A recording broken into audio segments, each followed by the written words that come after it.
तो स्टार्ट करते हैं एक और very very interesting video. In this video हम डिफरेंशियल ज्योमेट्री के अंदर और घुसेंगे।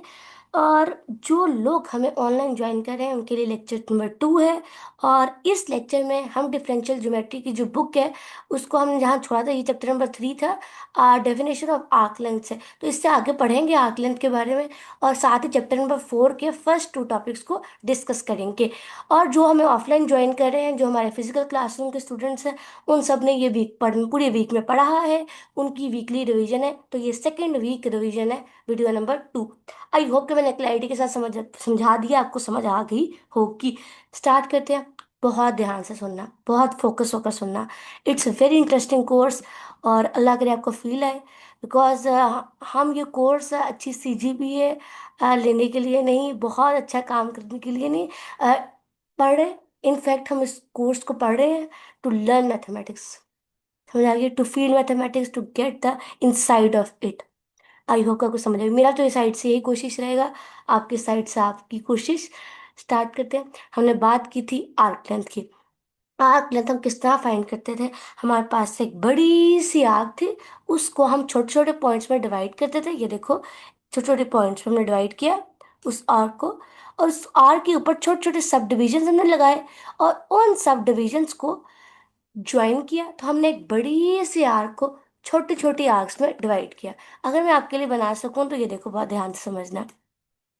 चलो दोबारा से बनाते हैं। ये मेरे पास एक बड़ी सी आर्क है, और इसकी लेंथ फाइंड करना था। मैंने इसकी लेंथ फाइंड करने के लिए क्या किया, इस बड़ी सी आर्क का ये यहाँ से स्टार्ट हो रही, यहाँ एंड हो रही थी, तो मैंने किया इसको और छोटी छोटी आर्क्स में डिवाइड कर दिया।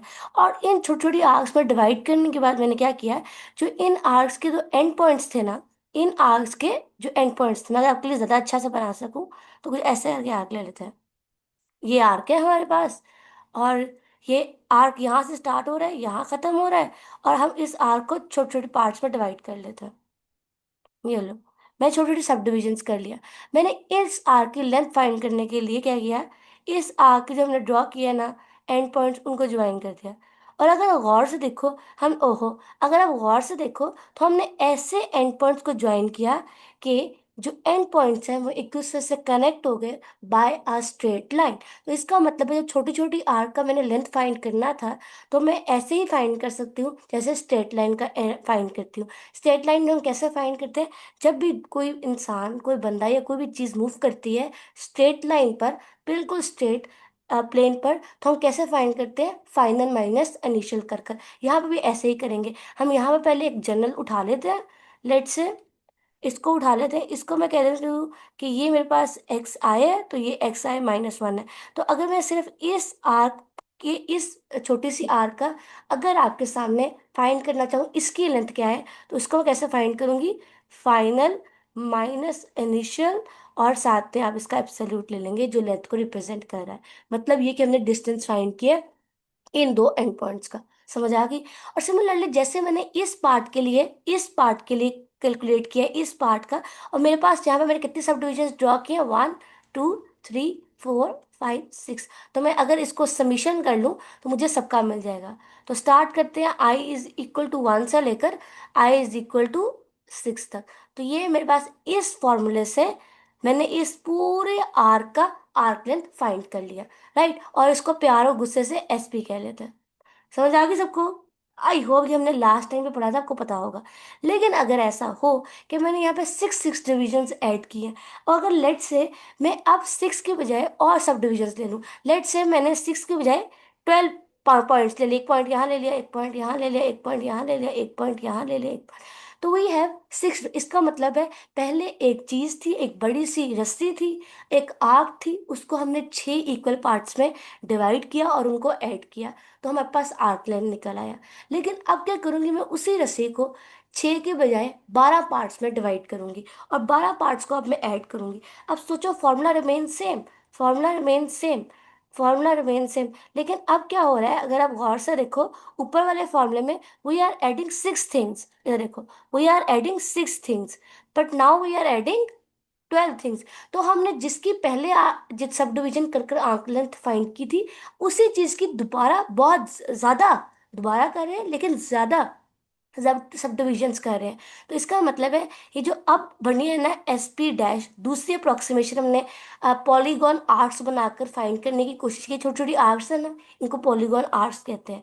तो इन छोटी छोटी पॉलीगॉन आर्क्स बनाकर अप्रोक्सीमेटली हमने कोशिश किया पूरे के पूरे कर्व का आर्क लेंथ फाइंड करने की। तो जो हमने अब ज़्यादा सब डिविजन्स किए हैं, तो याद रखना ये ज़्यादा ज़्यादा सब डिविजन्स की जो लेंथ है वो ज़्यादा होगी as compared to previous one. Previous one क्या था, 6। ये ऐसे ही सोचो जैसे 6 चीज़ों को ऐड करेंगे तो कम रिजल्ट आएगा एज कम्पेयर टू अगर आप 12 चीज़ों के ऐड करेंगे, उनके चीज़ों को समीशन करेंगे, तो आपका रिजल्ट 12 चीज़ों को ऐड करने से 12 एक बड़ा नंबर है, तो ज़्यादा बड़ा नंबर रिजल्ट आएगा।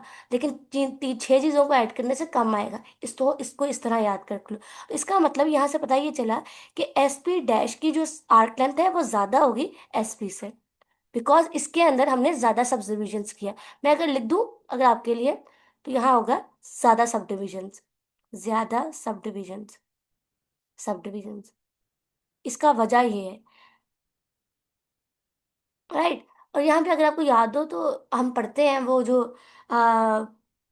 रियल एनालिसिस के अंदर पार्टीशंस ने डिफाइन करते हैं और पार्टीशन के अंदर रिफाइनमेंट करते हैं, ये बिल्कुल वैसा ही कॉन्सेप्ट है। और यहाँ लिख दो कि कम सब डिविजन्स।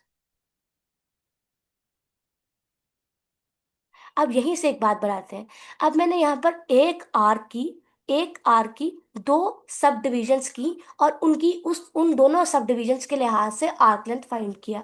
लेकिन ऐसा हो कि जितनी मैंने पॉलीगॉन आर्क्स की जो अप्रोक्सीमेशन है, उसकी जो मैक्सिमम अप्रोक्सीमेशन है, जितनी मैं अप्रोक्सीमेशंस कर सकती हूँ, जितनी पॉलीगॉन आर्क्स बना सकती हूँ ना, और उनका समीशन कर कर निकाल सकती हूँ आर्क लेंथ, उनमें से जो सबसे बड़ी होगी, उनमें से सबसे बड़ी लेंथ होगा, वो हमारे पास उस कर्व का जो है वो रेक्टिफाइबल पॉइंट होगा।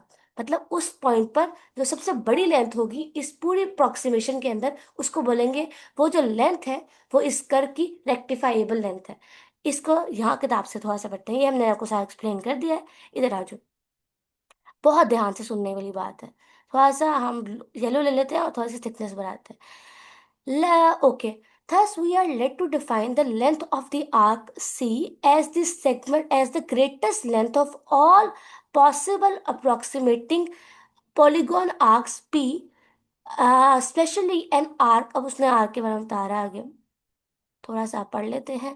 Polygon arc x is equal to x of t। यहाँ पे जो t है वो पैरामीटर जिसमें हमारा कर्व डिफाइन है, और जो आर्क जो डिफाइन है ना, वो एक क्लोज्ड आर्क है।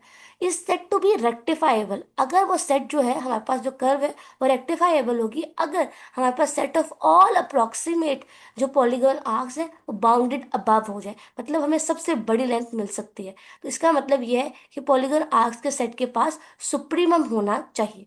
बात समझ आई? आई होप कि आई हो। Let's do an example. उसके बाद में ये 2 पॉइंट पैराग्राफ आपको बताती हूँ। ये हमारे पास एग्जांपल है which is called example number 3.14। Example number 3.14 में उसने हमें कर्व दिया है जो कि of course x is equal to x of t की टर्म्स में है, और जो t है हमारा वो क्लोज इंटरवल 0 से लेकर 1 तक डिफाइन है। अब हमने ये देखो गौर से, तो हमारे पास वही सिचुएशन बन रहा है, राइट। अब हमने क्या करना है कि इसको चेक करना है कि ये हमारे पास रेक्टिफाइबल है या नहीं है। लेट्स डू इट ऑन और ऑन। चलो ठीक है, मैं अपनी बुक से देख लेती हूँ। ओके। सो आज मैंने बुक पकड़ ली है। अब मैं आपके सामने ड्रॉ करने की कोशिश करती हूँ। सो मैं पहले यहाँ से वाइट ले लेती हूँ। चलो यार ये वाला कलर ले लेती हूँ। हमारे पास कर्व क्या है? हमारे पास कर्व है x t. X is equal to XT। हमारे पास इक्वल है, that is T E1 plus t, t का स्क्वायर है, और यहाँ पे हमारे पास E2, राइट। यही हमारे पास कर्व है और यहाँ हमारे पास ये इसका पॉइंट है। अब पहले तो अब इसे रेक्टिफाइबल करना है। अब रेक्टिफाइबल करने का मतलब ये है कि हम SP, अगर हम n सब डिविजन्स करें, i इज इक्वल टू 0 से स्टार्ट करें, 1 से कर लो, और XI फाइनल माइनस इनिशियल था, फाइनल माइनस यहाँ पे x आया ना, XI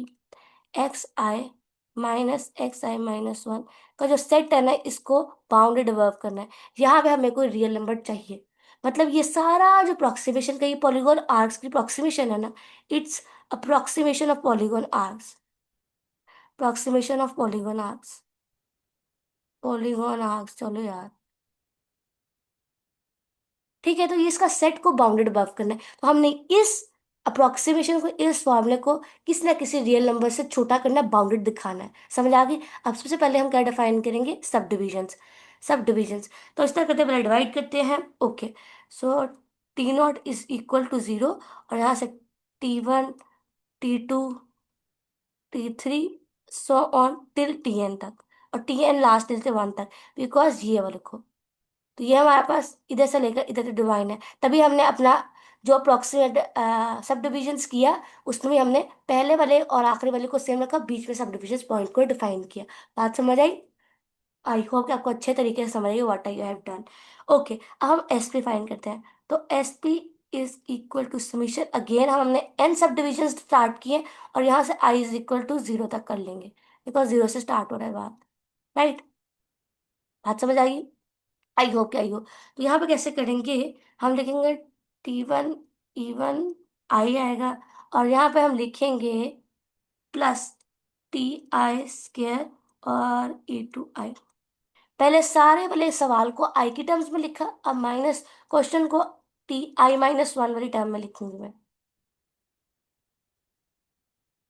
ओहो, यहाँ पर T-T का, यहाँ पे आएगा T² I-1 और E2। समझ आ गई सबको? I have just written the question in ith term और ith-1 टर्म्स की लिहाज से। राइट? अब थोड़ा सा और करेंगे।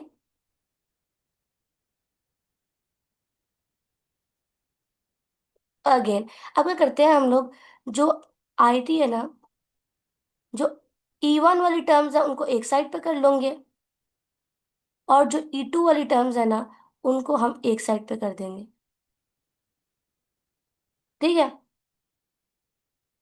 मोर सिंप्लीफिकेशन हो गया। बात समझ आ गई सबको?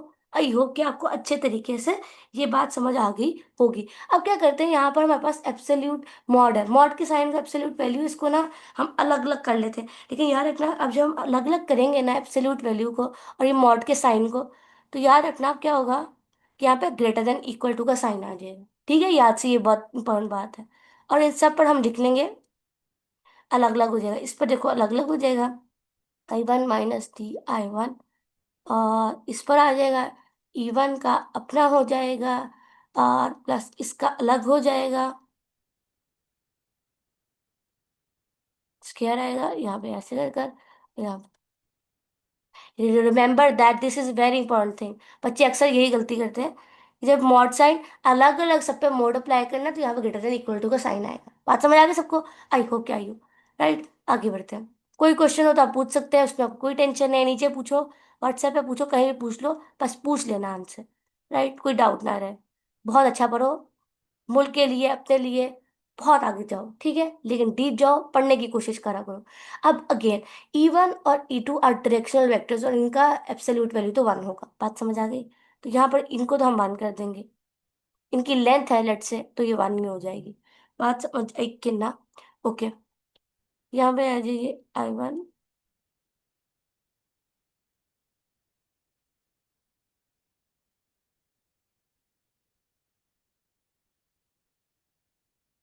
यहाँ पे आई आना निकालो, और बात खत्म। समझ आ गई सबको? ये भी 1 हो गया, वो भी 1 हो गया। E1 डायरेक्शन वेक्टर की लेंथ भी 1 होती है, और E2 डायरेक्शन वेक्टर की लेंथ भी 1 होती है, जैसे बिल्कुल I J K की होती थी। राइट, बिल्कुल वैसी बात है। सो आज आगे बढ़ते हैं। ओके, आगे बढ़ते हैं। अब आगे हम एब्सोल्यूट वैल्यू के मॉड साइन का लेंथ खत्म करके इनको ब्रैकेट्स में चेंज कर लेंगे अब। यहाँ पे हो जाएगा हमारे पास Ti + Ti-1, और यहाँ पे आ जाएगा अगेन ए का स्क्वायर, यहाँ माइनस आना है, ए का स्क्वायर माइनस बी का स्क्वायर है, तो A + B और A- B हो जाएगा। ए, ये लो, हम ये करेंगे,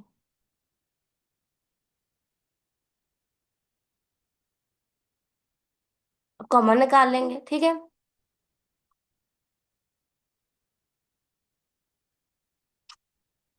कॉमन निकालेंगे, कॉमन। बहुत स्लो पढ़ा रही हूँ, बिकॉज स्लो ही ठीक रहता है।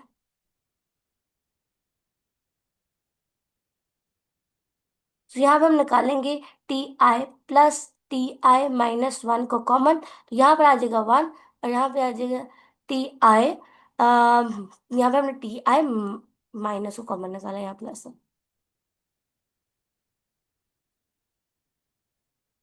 बात समझ आ गई सबको? किसी को कोई टेंशन? अब यहाँ से हम ना एक पूरा एक लॉजिक लगाएंगे। वो लॉजिक बहुत सुनने की चीज है। इस ब्रैकेट को अगर गौर से देखो, तो इस ब्रैकेट में वी आर एडिंग थ्री चीजें। तो हम तीन चीजों को ऐड कर रहे हैं। तो जब भी हम तीन चीजों को ऐड करते हैं ना, तो ऑफ कोर्स यहाँ ब्रैकेट अगर गौर से देखो तो पहले तो वन है, तो वन चीज तो फिक्स है। लेकिन बाकी दो हो सकता है, टू हो, थ्री हो, कुछ भी हो। तो जब भी हम तीन चीजों को ऐड करते हैं ना, उनमें से दो अननोन है और एक तो फिक्स्ड है। तो इसका मतलब है जब भी हम तीन चीजों को ऐड करेंगे तो मिनिमम सम थ्री आएगा, उससे ज्यादा भी आ सकता है। यही लॉजिक हम यहाँ लगाएंगे। ठीक है। सो आ जाओ अब अगेन। चलो आगे बढ़ जाओ। पेज फंस गया, वापस आ गया। ओके। अब यहाँ से आएगा हमारे पास SP, और यहाँ पे ये आ जाएगा N, और यहाँ पे आ जाएगा I = 0, और Ti - 1, और यहाँ पे आ जाएगा 3। बात समझ आई? << और ये देखो, सबसे मिनिमम सम क्या है? 3, और सब बाकी सब इससे बड़े होंगे। बात समझ आ गई? और ऑफ कोर्स अब यहाँ पर हम लगाएंगे अगेन, हमारे पास एंड पॉइंट्स को अप्लाई करेंगे। तो अब क्योंकि हमारे पास समीकरण बचा ही है, तो यहाँ पे आएगा Tn - Tn, यहाँ पे T0 आ जाएगा, और यहाँ पे आ जाएगा हमारे पास 3। एंड पॉइंट्स को हमने अप्लाई कर देना कर्व के। यहाँ पे हमारे पास Tn की वैल्यू क्या थी? 1, और T0 की वैल्यू क्या था? 0। यहाँ पे 3 आ गया, और हमारा कंडीशन हो गया सेटिस्फाई।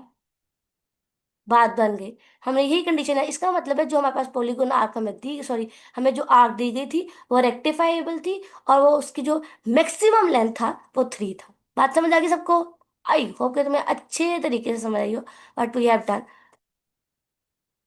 x0 का वैल्यू ये है, और xn की वैल्यू ये है, x0 की वैल्यू ये है। ठीक है।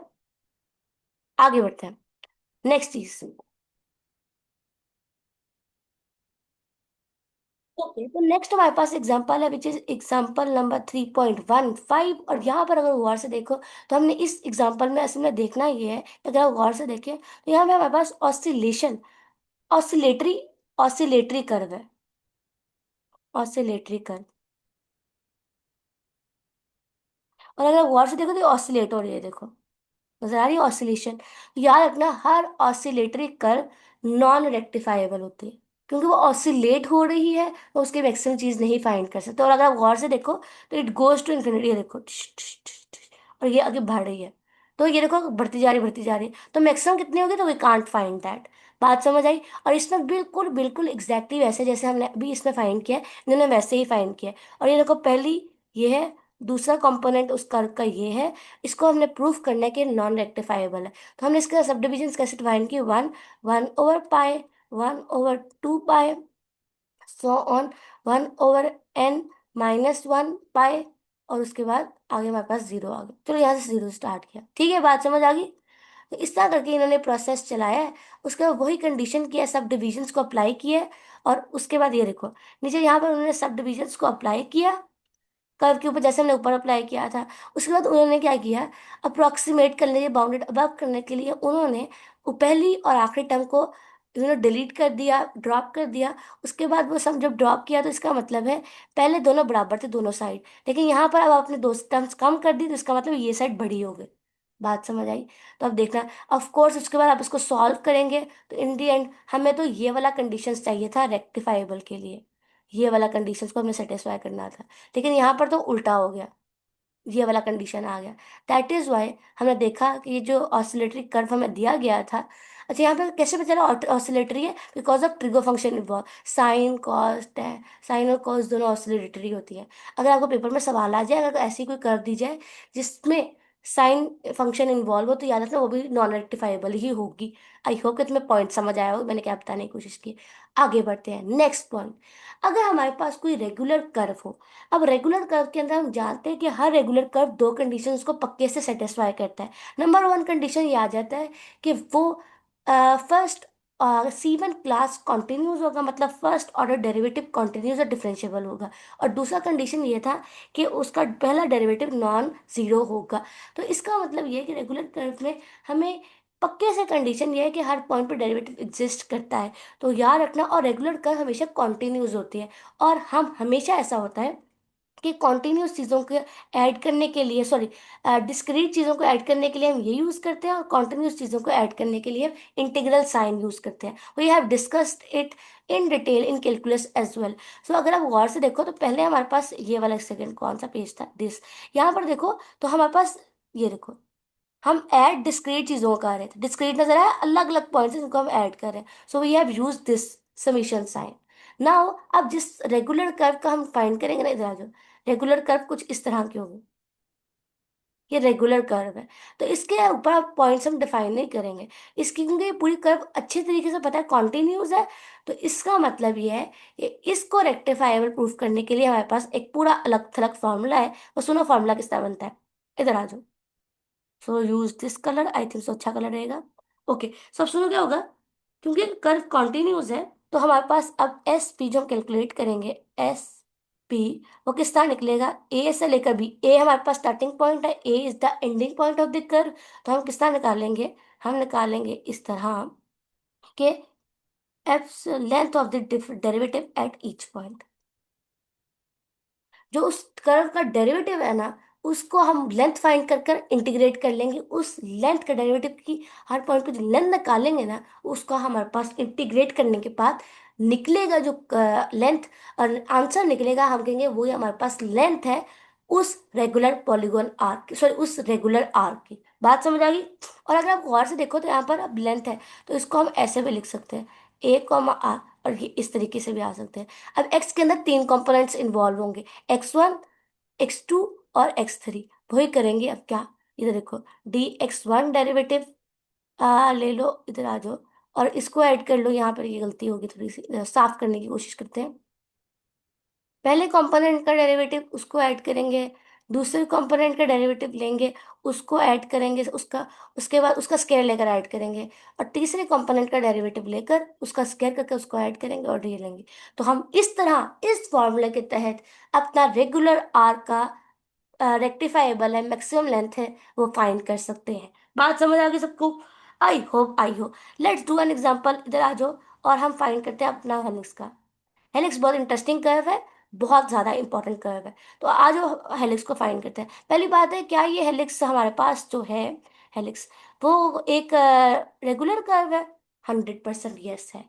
तो एक्स हमारे पास लिखे जाते हैं, कर्व हमारे पास होती है a cos t i plus a sine t, दूसरा component plus b t, this is over helix. अब इसका कैसे करते हैं, पहले मैं इसको डेरिवेटिव ले लेती हूँ, मैं इसका डेरिवेटिव लेती हूँ।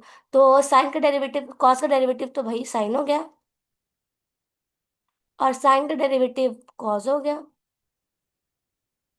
और टी का डेरिवेटिव वन हो गया, यहाँ पे ई3 आएगा। बात समझ आ गई, तीनों कंपोनेंट्स हमने ले लिए। अब मैं ऐसा करती हूँ, इसको हम एब्सोल्यूट वैल्यू फाइंड कर लेते हैं, ये लो। सो हमारे पास आ जाएगा -a sin टी का स्क्वायर प्लस ए कॉस टी का स्क्वायर प्लस बी का स्क्वायर। कोई इतराज किसी को हो रहा हो? बिल्कुल नहीं, बिल्कुल हम फाइंड करें absolute value of it, right, length find कर रहे हैं। सो यहाँ पे आप गौर से देखो, वही है ए का स्क्वायर साइन स्क्वायर टी, और यहाँ पे प्लस ए का square cos square t plus b. अब पहली दो टर्म्स में ए कॉमन आ रहा है, उसको निकाल लेंगे बाहर, और यहाँ पे आ जाएगा हमारे पास sine square t plus cos square t plus b का स्क्वायर। और साइन स्क्वायर और कॉस स्क्वायर क्या बन जाते हैं हमारे पास, 1। So we have here a का स्क्वायर प्लस बी का स्क्वायर। तो यह हमारे पास d x over d t की लेंथ निकल आई।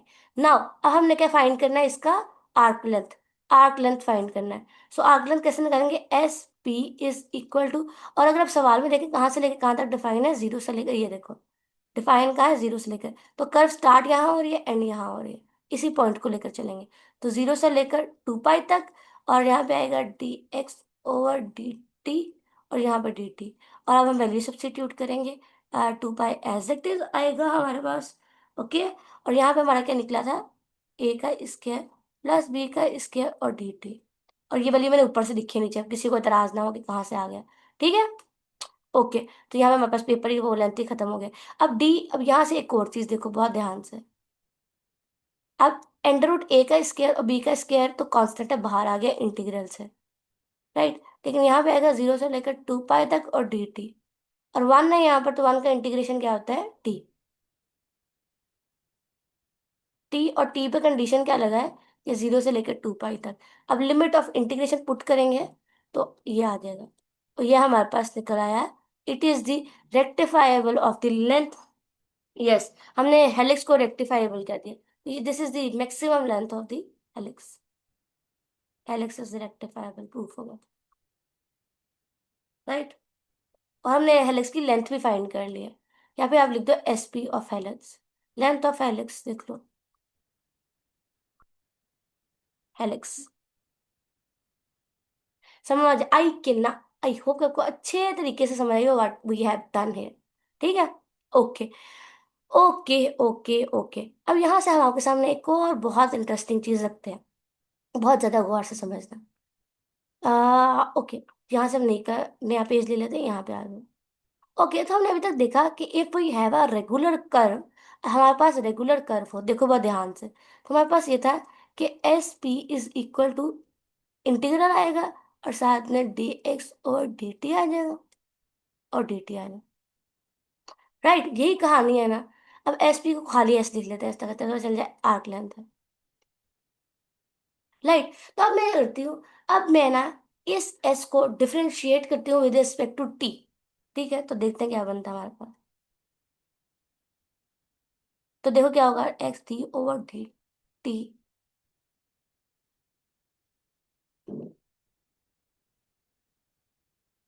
अब आप बहुत गौर से बचपन वाली बात याद करेंगे कि integration and differentiation are inverse process of each other, they cancel each other, and we have this thing, d s over d t is equal to the length of the derivative of d x over d t. ये वो condition है that makes very very important thing. याद रखना, यहाँ पर जो हमने एक अप्लाई किया है ना, मैं आपके सामने बहुत इंपॉर्टेंट बात बताने लगी हूँ। यहाँ पे जो हमारा एक्स है ना, एक्स ये हमने लिया है, ये एक रेगुलर कर्व है। यहाँ पे जो हमने लिया था ना एक्स, वो इक्वल था एक्स ऑफ टी के, और यहाँ पे हमने कंडीशन लगा के रखा था कि ये रेगुलर है। हमने कहा इसको रेगुलर है। दिस इम्प्लाइज दैट कि अगर हमने जो कर्व लिया रेगुलर है, तो इसका जो डेरिवेटिव है ना, पक्के से नॉन जीरो होगा, राइट। और डेरिवेटिव नॉन जीरो भी होगा, और derivative will be greater than zero, right, positive होगा। ठीक है, लेस देन भी जीरो हो सकता है, ठीक है। तो ये कॉन्टिन्यूस भी होगा, ऑफ क्लास वन। ये हमने पक्के से बताया, राइट। तो अगर वो गौर से देखो, अगर ये साइड रेगुलर है, और रेगुलर है, और साथ साथ बहुत ध्यान से सुनना, इट इज पैरामीटराइज्ड भी है, पैरामीटराइजेबल भी है, और this side is equal to it, right, this side is equal to it. अगर हम अगर हम x को पैरामीटराइज कर सकते हैं विद रिस्पेक्ट टू t, और t जो है आगे से, और x s को भी पैरामीटराइज, x का भी सॉरी, अगर हम x को d x over d t equal है d s over d t के, और d x over d t जो है हमारे पास वो रेगुलर पैरामीटराइज है, तो वो उसकी इक्वल है। दिस इम्प्लाइज दैट कि हमारे पास d s over d t is also regular.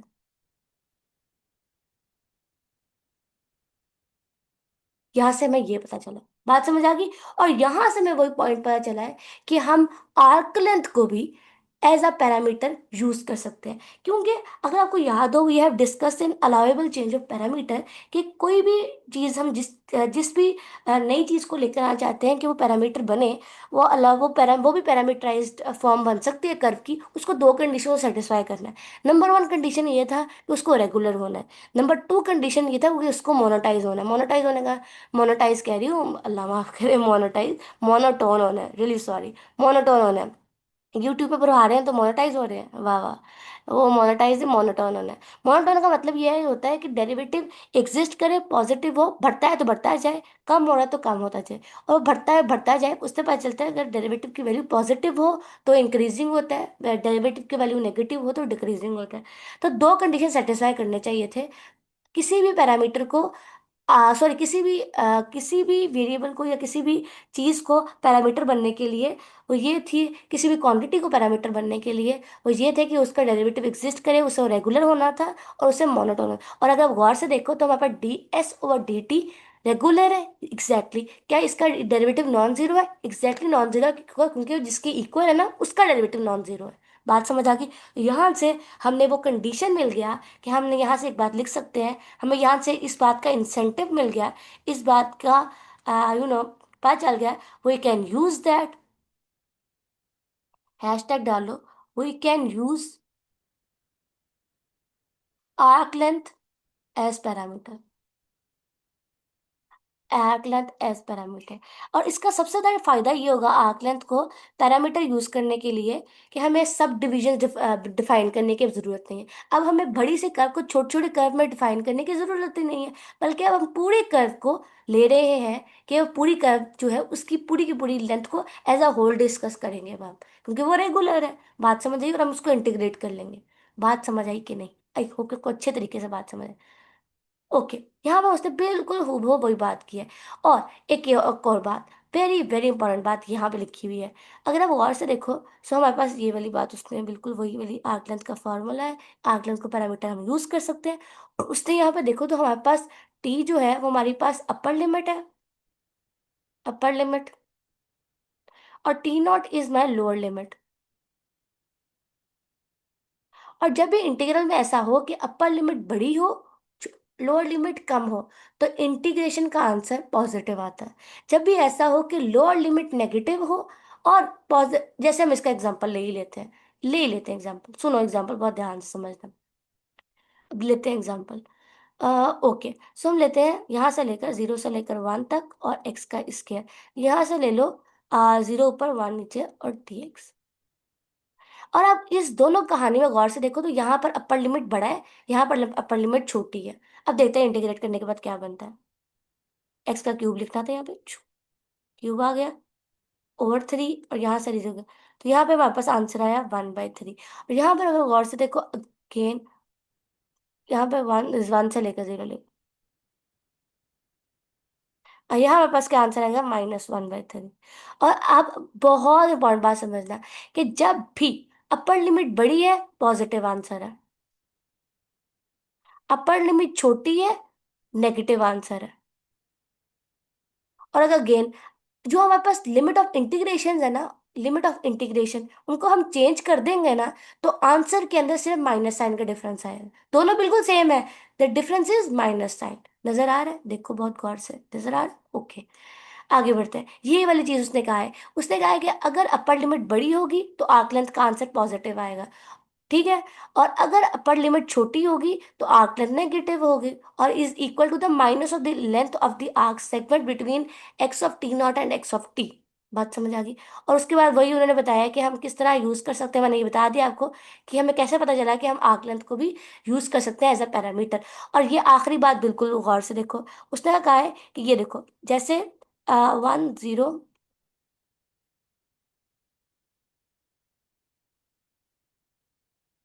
इन दोनों में सिर्फ माइनस साइन का डिफरेंस था, क्योंकि इसका लेंथ 1/3 आया था, इसका साइन 1/3 आया, -1/3। बात समझ आ गई? इन दोनों में सिर्फ, दोनों एक दूसरे के इक्वल है, बस साथ में डिफरेंस किसका है? एक माइनस साइन का। बात समझ आई कि नहीं? आई होप कि आपको अच्छे तरीके से मैंने स्लोली एक्सप्लेन किया, आपको अच्छे तरीके से समझ आई हो, फील आ गई हो। ठीक है, आगे बढ़ते हैं। ओके, अब याद रखना, whenever we use arc length as a parameter, बहुत ध्यान से सुनना, आखिरी बात उसके बाद, hashtag whenever we use arc length as parameter and, और अगर हम आर्क लेंथ को एज अ पैरामीटर यूज करें और अपने कर्व को डिफरेंशिएट करें with respect to arc length और उसकी लेंथ निकालें। अब हमने कर्व को डिफरेंशिएट भी आर्क लेंथ के लिहाज से करना है और उसका लेंथ निकाल लिया, और आंसर हमारे पास 1 आ जाए, तो याद रखना, इट मीन्स दैट कि जो हमारा कर्व है ना, कर्व वो इन नेचुरल रिप्रेजेंटेशन है, नेचुरल रिप्रेजेंटेशन ऑफ कर्व। ये इसका कंडीशन है। मतलब ये कि जब भी हम अपने कर्व को आर्क लेंथ के लिहाज से पैरामीटराइज करेंगे ना, तो हमारे कर्व जो है वो उसकी नेचुरल रिप्रेजेंटेशन होगी। ऐसा क्यों होगा? क्योंकि पहले जो था, हम किसी और वेरिएबल को यूज करते, चाहे वो टाइम था, टी था, या थीटा था, एंगल था, तो हम उसके लिहाज से पैरामीटराइज कर रहे थे। तो कर्व क्या था? Random set of points curve था। इधर देखो, बहुत ध्यान से बात समझना। एक्स ये था हमारे पास रैंडम सेट ऑफ पॉइंट्स था इन 3D, और 2D में भी था, 3D में था। ये हमारे पास कर्व था। इस कर्व को पैरामीटराइज किया था हमने, ले लेते हैं यहाँ पे व्हाइट कलर। पैरामीटराइज किया हमने टी में, और हमने इसका फंक्शन बनाया और उसको डिस्कस किया, बाकी सब कुछ किया, राइट। लेकिन तब ये था कि हमने कर्व को पैरामीटराइज किया टी से, राइट। तो टी को, अब टी से कर्व को कोई लेना देना नहीं था, ठीक है। कर्व को किसी भी वेरिएबल के रिस्पेक्ट में पैरामीटराइज करो, कर्व को कोई फर्क नहीं पड़ रहा था, राइट। चाहे वो टी हो चाहे थीटा हो, कोई फर्क नहीं पड़ रहा था। लेकिन अब हमने क्या किया है, जब हमने आर्क लेंथ के एस को यूज किया ना एज अ पैरामीटर, तो समझो हमने उस सेट ऑफ पॉइंट्स को ही ले लिया है जिस जो कर्व का एक्चुअल प्रॉपर्टी है। क्योंकि आर्क लेंथ, लेंथ लेंथ जो है वो कर्व की अपनी प्रॉपर्टी है। लेंथ बड़ी होगी तो आर्क लेंथ ज्यादा होगी, लेंथ छोटी होगी तो आर्क लेंथ छोटी होगी। इसका मतलब है कि जो, अगर जो लेंथ, जैसे सेट ऑफ पॉइंट्स बिहेव करते हैं ना कर्व के अंदर, वैसे आर्क लेंथ बिहेव करेगी। बात समझ आई? तो ये जो आर्क लेंथ को जब हम पैरामीटराइज करते हैं ना, आर्क को with respect to arc length parameterize करते हैं, तो कर्व की जो ये रिप्रेजेंटेशन होती है ना in terms of arc length, ये नेचुरल रिप्रेजेंटेशन होती है। बात समझ आई? आई होप क्या आई हो। ओके, सो हमारे पास यहाँ पे दो बातें और आ जाती हैं, कुछ कर लेते हैं। थ्योरम की स्टेटमेंट है, वो ये कहते हैं कि जब भी हम अपने कर्व को पैरामीटराइज करते हैं in terms of arc length, तो हमारे पास नेचुरल रिप्रेजेंटेशन ऑफ कर्व होती है। पहली बात तो ये है कि उसका डेरिवेटिव का जो लेंथ है वो वन आना चाहिए। दूसरा कंडीशन ये है कि अगर हम, ये देखो, ये हमारे पास कर्व है, अगर हम किसी भी दो पॉइंट्स के दरम्यान का डिस्टेंस निकालें ना, लेट्स से ये हमारे पास S2 है, ये हमारे पास S1 है, इनके दरम्यान का अगर डिस्टेंस निकालूंगे ना, तो बिल्कुल ऐसे ही है जैसे कर्व के ऊपर एस एस, जैसे यार ये देखो ना, S2 - S1 का लेंथ निकालना ऐसे ही जैसे, क्योंकि ये पॉइंट कर्व के ऊपर है, तो ये S2 भी होगा और ये S1। तो इसका मतलब है ये दोनों बातें, इनका भी लेंथ निकालना सेम ही होगा। बिकॉज अब चाहे आप आर्क लेंथ के पॉइंट लो या कर्व के पॉइंट लो, वो दोनों बराबर है, क्योंकि point, set of points remain same, जिसको हम यूज करें as a parameter. I hope समझ आई हो।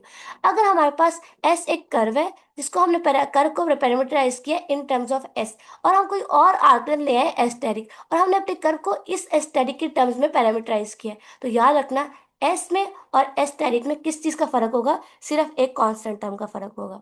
मतलब ये कि एस और एस्टर, जो एस और एस्टर स्टेरिक है ना, वो दोनों आर्क लेंथ है, मतलब एक ही कर्व की है।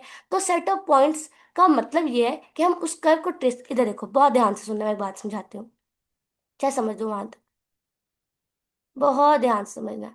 लेट्स से हमारे पास ये कर्व है, ठीक है, और हमने इस कर्व का ये स्टार्ट, ये यहाँ से स्टार्ट हुआ और यहाँ भैया एंड हो गया, राइट, हो गया एंड। अब लेट्स से हमने ना इस कर्व को पैरामीटराइज किया in terms of S, right. और अब एक को पैरामीटराइजेशन आ गया, तो इसका मतलब यहाँ से कर्व शुरू हुई, और यहाँ से हम उसको ऐसे ट्रेस करेंगे, जब हमने एस के लिहाज से किया। लेकिन अब क्या होगा? अब एक कोर आर्क लेंथ आ गई है, with respect to s parameterize करेंगे, वो एस टेरिक है। अब एस टेरिक को एस में डिफरेंस क्या है, कि अगर हमने इसको पैरामीटराइजेशन यहाँ से स्टार्ट की थी ना, उसके लिए एस के लिए, तो एस टेरिक के लिए हम चाहे यहाँ से स्टार्ट करें, यहाँ से, कर्व सेम है, कर्व के ऊपर ही ट्रेस होगा, वही सेट ऑफ पॉइंट्स को ही कवर करेंगे जैसे पहले करे थे। लेकिन अब हमने क्या किया, स्टार्टिंग पॉइंट बदल दिया। तो मतलब एस और एस्टेरिक में फर्क ये होगा, मतलब s is equal to, asterisk is equal to plus minus s plus constant. Constant term ये बताएगा कि स्टार्टिंग पॉइंट बदल गया है। और जो प्लस माइनस ये बता रहा है यहाँ पर कि हमने कर्व को उसी डायरेक्शन में ट्रेस किया है या फिर हमने उसको अपोजिट डायरेक्शन में ट्रेस किया। बात समझ आई कि नहीं? आई होप कि आपको अच्छे तरीके से बात समझ आ गई हो। आखिरी बात, वही बात जो हम पहले से कह रहे थे, कि अगर कोई नई पैरामीटराइजेशन आएगी कर्व की, तो वो पैरामीटराइजेशन जो है एक्स की, वो उसके इक्वल होगी। ये फर्क ये तब पता चलता है नेगेटिव या प्लस हो गई या माइनस हो गई, अगर प्लस आ जाएगी तो इसका मतलब है सेम कर्व को ट्रेस कर रहे हैं, मतलब सॉरी सेम डायरेक्शन में ट्रेस कर रहे हैं। अगर नेगेटिव साइन आ जाएगा तो इसका मतलब है अपोजिट डायरेक्शन में ट्रेस कर रहे हैं। बात समझ आ गई? ओके। अगर ऐसा हो कि हमारे पास कर्व जो है ना वो किसी और पैरामीटर में हो, हमारे कर्व जो है किसी और पैरामीटर में हो, जैसे लेट से हमारा कर्व जो है वो इन टर्म्स ऑफ टी है, लेकिन टी के अंदर पैरामीटराइज्ड है, राइट। लेकिन अब हमने उसको पैरामीटराइज करना है इन एस, आर्क लेंथ में। तो हमने इसका मतलब है डी एस। अब हमारे पास कर्व, ओरिजिनल कर्व जो है वो टी के अंदर है, और हमने उसकी नेचुरल रिप्रेजेंटेशन फाइंड करनी है। हम क्या करेंगे, हमने असल में ये फाइंड करना है, हमने ये करना है। ठीक है, तो अब बहुत ध्यान से समझना कैसे करेंगे। मैं यहाँ जल्दी से आपके सामने लिखती हूँ, आपने ध्यान से सुनना है what we get. If we have curve in t parameter, चलो कुछ और पैरामीटर के लिए मैंने टी ले लिया, and we want to find natural representation. कैसे करेंगे, बहुत ध्यान से सुनना। नेचुरल रिप्रेजेंटेशन ऑफ इट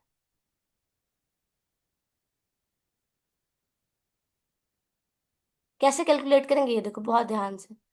हमारे पास जो कर्व है ना, x is equal to x, वो टी में है, और टी का डेरिवेटिव, ठीक है, टी के अंदर हमारे पास ये कर्व है। और हमने फाइंड क्या करना है, और टू फाइंड कि d s over d x over d t, कि हमारे पास d x over d t है ना, इसका लेंथ मानना है नेचुरल रिप्रेजेंटेशन के लिए, राइट। यही कंडीशन था ना। कैसे करेंगे देखो, हम लेंगे D x over d x ऐसे ही। अब इस पर अप्लाई करेंगे चेन रूल। यहाँ पे ले लो t t dot t t over d s आ जाएगा, और इधर बात। ठीक है, अब क्या करेंगे, अलग अलग कर लेंगे।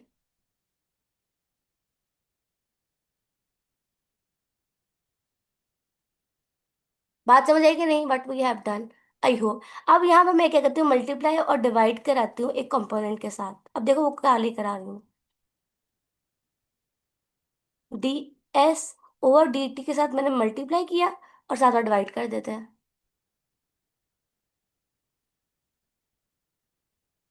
राइट। किसी को एतराज भी बिल्कुल भी नहीं हो रहा हो। ये देखो, अब बहुत ध्यान से देखना। ठीक है, बात समझ आ गई। और वी नो दैट कि जो D s over d t है, ये इक्वल होता है D x over d T. यहाँ पे ये लगा देते हैं हेयर। तो देखो क्या बनेगा हमारे पास, हमारे पास बनेगा D x over d T ऊपर वाला divided by D x over d T नीचे आ जाएगा, और ये दोनों आपस में कट कर हमें आंसर वन दे देंगे। तो कैसे करना है, इस तरीके से। समझ आ गई सबको? इधर आओ, थोड़ा सा जूम आउट करके दिखाओ अगर। व्हाट वी हैव डन, ये हमने किया। बात समझ आई कि नहीं? We have just apply the chain rule, और एक फॉर्मूले का, थ्योरम का स्टेटमेंट। बात समझ आ गई सबको? आई होप कि आपको कुछ अच्छे तरीके से समझ आई, राइट। थोड़ा सा अब आपको जूम इन करते हैं वापस, चलते हैं इधर। ठीक है, सबको समझ आ गई, पक्की बात है, आई होप क्या आई हो। उसके बाद आ जाते हैं हमारे पास हेलिक्स। और अब हेलिक्स की नेचुरल रिप्रेजेंटेशन फाइंड करनी है, वैसे ही करेंगे। ओके, ध्यान से देखो, ये हमारे पास कर्व है। ओके, अब इसको with respect to t differentiate करना है। तो कैसे करेंगे, एक्स डैश ले लेते हैं, बिकॉज हमने क्या करना है, हमने पूरी कहानी में फाइंड क्या करना है। तो देखो कैसे करना है, अब हमने इसकी नेचुरल रिप्रेजेंटेशन फाइंड करनी है। कैसे करेंगे, बहुत ध्यान से देखना, वैसे ही करेंगे जैसे पहले किए। ये जो ऊपर फॉर्मूला लिखा हुआ है, ये देखो कहाँ गया फॉर्मूला। ये फॉर्मूला हमने बनाना है, चेन रूल लगाना है, बिल्कुल ऐसे। कैसे बनाएंगे, अब देखो बहुत ध्यान से देखना। पहले मैं इसका डेरिवेटिव लेती हूँ, फिर आपके सामने रखती हूँ चीज़ें। डेरिवेटिव है, तो यहाँ पर आ जाएगा हमारे पास माइनस ए साइन टी प्लस ए कॉस टी प्लस बी। कोई इतराज बिल्कुल भी नहीं आपको हो रहा होगा, राइट। और उसका हमने डेरिवेटिव लेने के बाद, डेरिवेटिव ले लिया, अब इसका हमने लेना है एब्सोल्यूट वैल्यू। अब आपको एब्सोल्यूट वैल्यू लेना है, मैंने अभी थोड़ी देर पहले निकाला है, बताया है। ये हमने अभी फाइंड किया, तो क्या निकला था हेलिक्स का, ए का स्क्वायर प्लस बी का स्क्वायर। अभी अभी फाइंड किया, ये चीज हमने फाइंड की, निकला नहीं था हमारे पास ये चीज। आगे बात समझ, आई होप कि अच्छे तरीके से आ गए। यहाँ कहाँ था, ये वाला था पेज। राइट, अब हमने क्या करना है, हेलिक्स पे लगाया, आर्क लेंथ फाइंड करें, जीरो से लेकर टी तक हमारा कर्व डिफाइन था, अंदर हमने ये वैल्यू डाला। अब ये चीज कॉन्स्टेंटली बाहर आ गई और अपर लिमिट आ गई। ये बात समझ आ गई सबको? आई हो कि अच्छे तरीके से आई हो समझ, बात समझ आ गई? आई हो, आई हो। अब हमने क्या करना है, हमने अप्लाई क्या करना था, हमारे पास कंडीशन ये था कि हमारा D x over d S को हमने करना था इक्वल टू वन। इसके लिए हमने क्या करना था, हमारे पास था D x over d T dot D T over d S, ये लेकर आना था। राइट, हमारे पास ये तो निकल आया। अब हम क्या करना है, इसको अब इसको उठा लेते हैं यहाँ से। हमारे पास ये वाला टर्म तो है, इस टर्म को हमने फाइंड करना। तो हम कहेंगे डी एस को डी टी के रिस्पेक्ट में डिफरेंशिएट करेंगे। बात समझ आ गई कि ना? आगे होगी, आई हो। तो अगर गौर से देखो तो ए का स्क्वायर प्लस बी का स्क्वायर, 1/2 तो कांस्टेंट है, और टी का डेरिवेटिव क्या हो जाएगा हमारे पास, 1। समझ आ गई? तो अब इसको जरा ऊपर नीचे कर देते हैं, डी ओवर डी टी उल्टा, तो यहाँ पर 1/√, ए का स्क्वायर प्लस डी का स्क्वायर आ जाएगा। बात समझ आई? और आप वैल्यू पुट करेंगे, इसकी वैल्यू क्या आई है हमारे पास, ए का स्क्वायर प्लस बी का स्क्वायर, और उसका वैल्यू है 1/ए का स्क्वायर प्लस बी का स्क्वायर, और यहाँ से आंसर 1 आ गया। हो गया प्रूफ एलेक्स की, निकाल दी नेचुरल रिप्रेजेंटेशन। बात समझ आ गई? So this is all, chapter number 3 has been finished. Now we are moving towards chapter number 4। ठीक है, चैप्टर नंबर 4 स्टार्ट करते हैं। बहुत ध्यान से सुनना कर्वेचर के बारे में। ओके, तो कर्वेचर और टॉर्शन, हमारे पास दुनिया में जैसे बहुत सारे सर्कल है, बहुत ध्यान सुनना। एक लाइन लाइन छोटी लाइन है, ये बड़ी लाइन है। ये बड़ा सर्कल, छोटा सर्कल है, ये बड़ा सर्कल है। ये छोटा ट्रायंगल है, ये बहुत बड़ा छोटा है। तो जितने भी ज्योमेट्रिक शेप्स है ना, उनको आपस में डिफरेंशिएट करने के लिए there is some type of quantity, there some type of factor there. जैसे ये दो लाइंस को आपस में डिफरेंशिएट करने के लिए लेंथ है। एक लाइन, दो लाइन आपको दे दी जाए तो आपके उनके उनके दरमियान इजीली डिफरेंशिएट कर सकते हो इस चीज के साथ कि एक लाइन छोटी है, एक लाइन बड़ी है। सिमिलरली आपको दो सर्कल आपको दे दिए जाए तो आप उन दोनों के दरमियान इजीली डिफरेंशिएट कर सकते हो, ये कहकर कि एक सर्कल बड़ा है, एक सर्कल छोटा है, मतलब एक का रेडियस ज्यादा है, एक का रेडियस छोटा है। सेम गोज विद ट्रायंगल और रेक्टेंगल, और इवन बाकी सारे शेप्स भी, कि एक का एरिया ज्यादा है, दूसरे का एरिया कम। इसी तरह हमारे पास बहुत सारी रेगुलर कर्व्स हैं। तो अब कैसे, अब याद रखना कि ये जो है ना लाइन, एक सर्कल बड़ा है, एक सर्कल छोटा है, उनका रेडियस, उनकी आर्क लेंथ और इवन की length of the line, area of the triangle, area of the rectangle, ये सब कुछ ना क्या करती है, उस फिगर की यूनिकनेस को बताती है। कि अगर हम इस रेडियस की बात करेंगे तो इस रेडियस का ये सर्कल है। तो अब हमारे पास दुनिया में बहुत सारी कर्व है, उनकी यूनिकनेस के लिए भी हमें कुछ फैक्टर चाहिए होती है। तो याद रखना, यहाँ पे एक बहुत इंपॉर्टेंट बात लिखी है, सुनो चैप्टर नंबर 4 में क्या लिखा हुआ है। A regular curve is uniquely determined by two scalar quantities. क्या नाम है उस स्केलर क्वांटिटीज का? That is called curvature and other one is called torsion. बात समझ आ गई? आई होप कि आपको अच्छे तरीके से समझ आई हो। तो यार अपने कर्व को, किसी भी दो रेगुलर कर्व्स को हम बता सकते हैं वो यूनिक है या नहीं, बाय इट्स कर्वेचर और टॉर्शन। बात समझ आ गई? ये वेक्टर है। और हम इसको स्टार्ट करेंगे और बात करते हैं, सबसे पहला टॉपिक है इस चैप्टर के अंदर, that is unit tangent vector. Unit tangent vector, बहुत ध्यान सुनना, अब इसको भी गौर से समझना। बिल्कुल, this is the that vector. जैसे हम लोग एक कर्व के अंदर है, सेटअप खत्म हो गया, कर है स्लाइड्स है। ओके, अब आ जाओ। अब हमने टेंजेंट वेक्टर की बात की है, टेंजेंट वेक्टर। अब डिफरेंशिएशन के अंदर भी अगर आपको याद हो तो गेट द टेंजेंट लाइन, हम tangent slope of tangent define करते हैं। बिल्कुल वैसा हमारे पास अगर ये कर्व है और इस कर्व के ऊपर अगर हम दो पॉइंट ले लें, अगर ये पॉइंट लेट से एस है तो ये एस से आगे है, तो that is called s plus del s. कोई चीज एस से आगे है तो कोई चीज हमने उसमें ऐड करवा दी है। तो अब ये दोनों कर्व के ऊपर है। अब हमने इन दो, इस पॉइंट पर हमने अगर सीकेंड लाइन का फॉर्मूला, या अल्लाह, हम एक इधर कर्व पर दो पॉइंट ले लिया। अब क्या करते हैं, उन दो पॉइंट के अंदर से गुजरने वाली एक सीकेंड लाइन ड्रॉ करते हैं। अब इस सीकेंड लाइन ड्रॉ किया। अब इस सेकेंड लाइन की इक्वेशन लिखेंगे, फॉर्मूला लिखेंगे, वो क्या होगा, कर्व के ऊपर एस प्लस डेल एस में से माइनस करेंगे f of s divided by del s. अब हमने एक ऐसी लाइन कर्व के ऊपर ड्रॉ की है जो दो पॉइंट्स को टच कर कर बाहर जा रही है।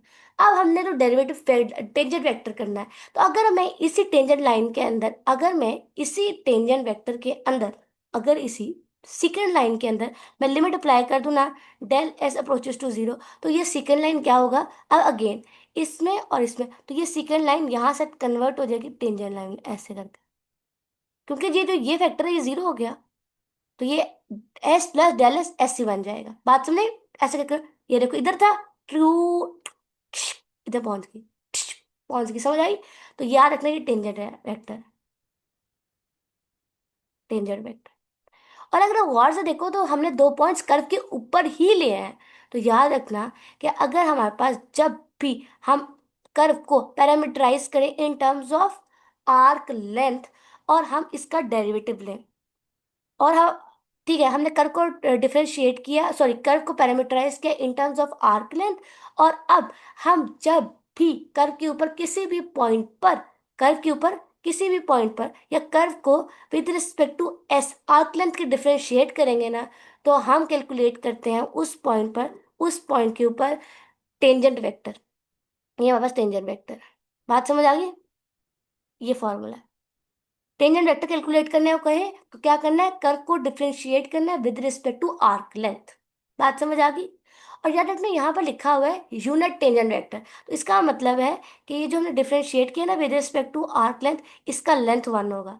इसका मतलब है कि जो हमने with respect to s parameterize करना है ना, तो वो कर्व हमारे पास नेचुरल रिप्रेजेंटेशन किया है। ऐसे कर्व जो नेचुरल रिप्रेजेंटेशन में लिखी है, उसका मतलब है आर्क लेंथ को एज अ पैरामीटर यूज किया गया है। और इसका मतलब है कि जब भी हम अपने कर्व को with respect to arc length differentiate करेंगे, हमारे पास टेंजेंट वेक्टर निकलेगा। और याद रखना, टेंजेंट वेक्टर किसी भी पॉइंट में पता क्या बताता है, डायरेक्शन ऑफ कर्व। बहुत ध्यान से सुनना एक और पॉइंट, अगर लेट से इस पॉइंट पे मैंने टेंजेंट वेक्टर ड्रॉ किया तो मुझे ये बताएगा कर्व कहाँ से मूव, कर्व लेट से यहाँ से मूव कर रही है, तो टेंजेंट वेक्टर की डायरेक्शन ऐसे होगा। लेकिन अगर लेट से कर्व जो है वो अपोजिट डायरेक्शन में, मैं कोई और कलर लेती हूँ आपके सामने ग्रीन, और अगर हमारा कर्व इस डायरेक्शन में है और मैं इस पॉइंट पर टेंजेंट वेक्टर निकालूंगी तो उसकी डायरेक्शन ये होगी। तो टेंजेंट वेक्टर ऑल्सो टेल्स, यहाँ पे लिखो, यूनिट टेंजेंट वेक्टर, यूनिट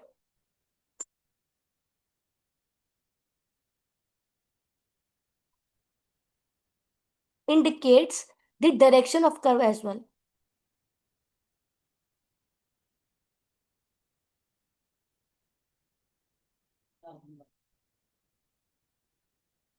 और याद रखना यूनिट टेंजेंट वेक्टर की लेंथ वन होती है। बात समझ आ गई सबको, कैसे फाइंड किया। आई होप कि अच्छे तरीके से बात समझ आई, ठीक है, आई होप। उसके बाद हमने ये सारी बातें कर ली हैं आपसे। उसके बाद यहाँ वाला पॉइंट आ जाता है, अगर हमारे पास अगेन कोई और आर्क लेंथ के लिहाज से पैरामीटराइजेशन आ जाए, तो एस के और एस स्टडी के दरमियान इस फैक्टर का फर्क होगा। तो अपने कैसे करना है, वही करना है जैसे पहले किया था। आप ये इंट्रोड्यूस दी चेन रूल, और वहीं से हमारे से बात बन जाएगी, ठीक है।